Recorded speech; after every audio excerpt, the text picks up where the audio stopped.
Assalamualaikum Ustadz, apakah penyakit turunan itu juga berasal dari hati? Kapan kita memutuskan berobat ke dokter karena tubuh punya kemampuan menyembuhkan juga kah? Apa beda sugesti dengan yakin penyembuh adalah Allah? Ya, saya kira mungkin tadi sudah saya jelaskan ya tentang hati itu kayak apa efeknya. Ya memang dia amat sangat erat kaitannya dengan hati. Ya, Anda nggak percaya begini? Ini ada satu kisah lagi. Ada anak-anak mungkin usia berapa ya? SMA atau berapa saya lupa itu. Jadi anak ini makannya sehat, ya. Pokoknya makanan minumnya sehat, prestasinya luar biasa. Tapi kerjaannya kalau sudah di dalam kamar dia melukai dirinya sendiri. Itu apa coba? Kan bukan penyakit itu.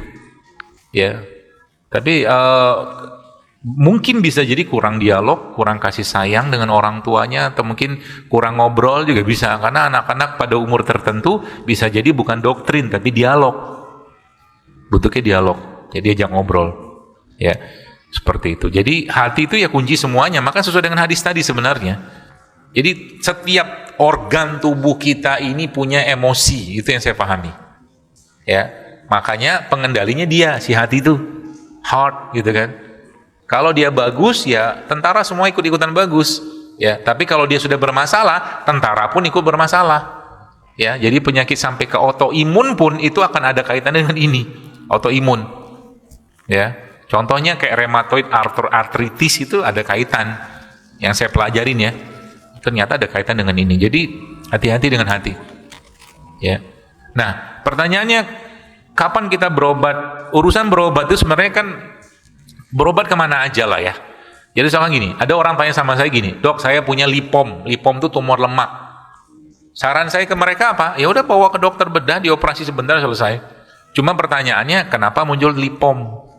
Nah itu, apakah ada kaitan? Mungkin kalau di runut-runut emosi sih ada, cuman itu jauh lah. Cuman kalau saya lebih suka lipom atau tumor lemak itu kan pasti ada masalah dengan ibarat kata metabolisme lemak dalam tubuh dia atau metabolisme secara umum. Nah, itu dibenerin tuh habis itu. Tapi untuk solusinya apa? Ya udah dibuang aja dulu, operasi gitu loh. Kan operasi kecil misalkan lipom ya, tumor lemak itu. Jadi kapan kita memerlukan atau mungkin kita berobat? Ya pertama kalau ada emergensi, ada sesuatu yang darurat, ya berobat. Contoh mungkin tumornya atau kankernya menyebabkan perdarahan, ya datanglah ke rumah sakit. Ya, harus datang ke rumah sakit.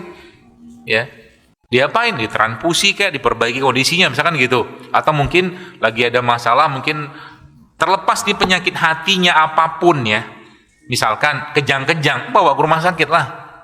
Ya. Biar kejangnya atau emergensinya di stop dulu. Ya, jadi jangan kita lagi misalkan ya bolehkah kita mengobati orang kejang-kejang dengan Al-Qur'an? Ya boleh aja. Ya, cuman tadi seberapa yakin kita dengan Al-Qur'an untuk menghentikan kejang tadi kan gitu. Ya, tapi kalau ada emergensi, Islam memberikan celah ya atau mungkin pedoman yang sangat jelas tentang bagaimana kita berobat. Jadi nggak masalah. Misalkan oke, misalkan ada seorang kena tumor terus dia mau berobat dioperasi silakan saja, nggak masalah. Cuman dia sudah harus mikir ini tumornya itu muncul karena apa gitu loh. Karena dunia barat yang selama ini ada itu kan cenderung tidak ngoprek-ngoprek di sana. Ya. Dan tidak perlu salahkan juga di sana, tapi maksud saya itu kita sudah harus mulai muhasabah diri. Itu kenapa muncul penyakit ini. Sebab apa? Nih sebabnya. Para ulama itu Bapak Ibu sekalian kalau ada tikus masuk dalam rumahnya, mereka beristighfar dan mereka mohon ampun pada Allah karena ada dosa yang mereka kerjakan sehingga makhluk itu masuk ke rumahnya. Tikus loh, apalagi penyakit, gitu maksudnya. Jadi saya tuh kadang-kadang ya kita mulai ya kalau tikus lewat tiap hari gimana? Ya mungkin lingkungannya kurang bersih, mungkin dari sini enggak lah ya. Tapi ada kan orang kan, ya tikus. Karena tikus itu termasuk hewan yang disunahkan untuk dibunuh selain cicak. Cicak kan dapat pahala 100, ya. Makanya kalau bisa bunuh cicak, tuh cicak dibunuh, ya.